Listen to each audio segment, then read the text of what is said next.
dementia researcher with a blog and a rating. Starting a PhD. How to know nothing. Have you ever been in a room of people calmly nodding while your brain is about to pour out through your nose? That was my first lab meeting in my PhD. A room of researchers discussing the latest findings on computational modelling with clarity and confidence. Academics whose brains probably worked at double the speed of mine. They could probably see the matrix. A room of amazingly intelligent researchers. And me.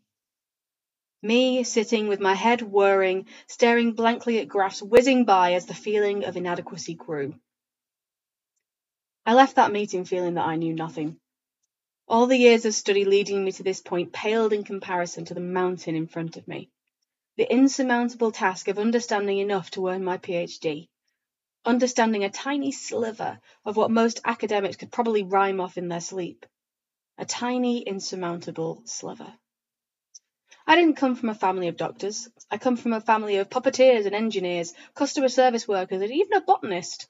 I love talking to my family, and we have interesting discussions about everything and nothing, but we don't hold intellectual debate over dinner, as I'm sure is the case for most people. I'd gotten a glimpse into the world of academia in my undergraduate and master's degree, but stepping into my PhD very much felt like stepping out of the safe zone. I wasn't a student anymore. I was being paid to do research. The goalposts had shifted. The discussions grew more complex, and I felt more pressure to understand what was being said.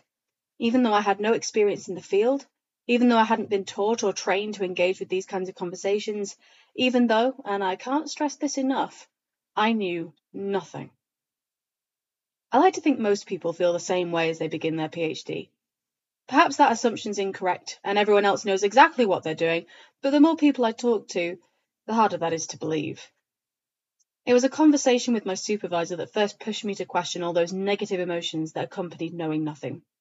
Sat in a beautiful garden, having done nothing all week except read, he gave me a goal for the end of my first term as a doctoral researcher.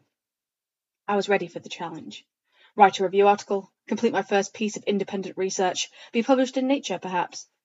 None of the above.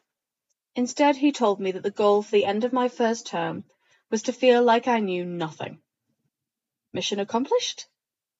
This somewhat unexpected target immediately left me with two questions. One, why was that useful? And two, why was that the expectation? Let's begin with the first. Why was it that my academic supervisor thought it beneficial I feel I know nothing 3 months into my PhD?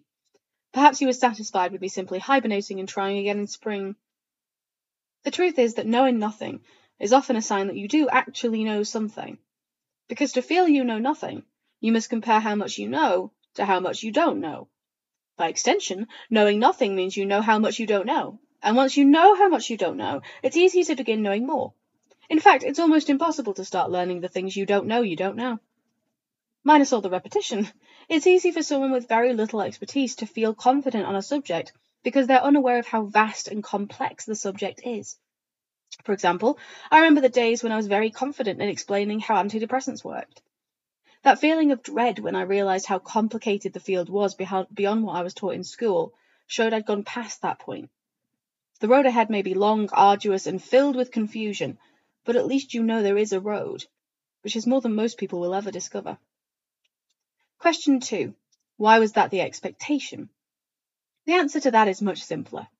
It's because despite my best efforts, I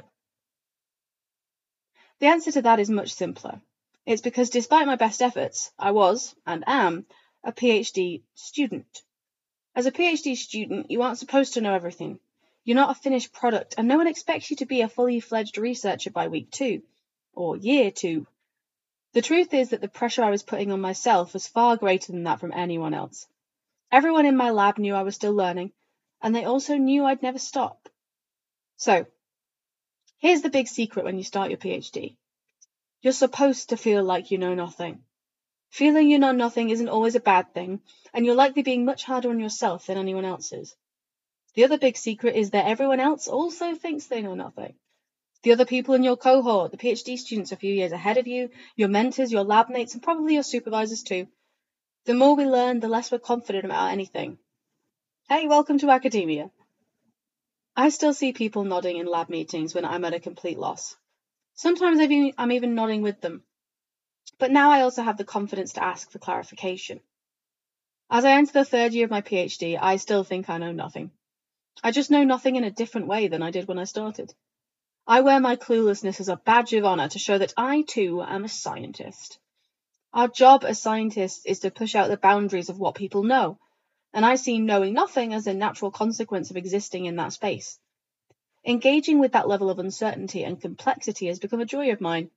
Knowing nothing isn't scary anymore. It's a challenge. A challenge to start climbing that tiny, insurmountable sliver.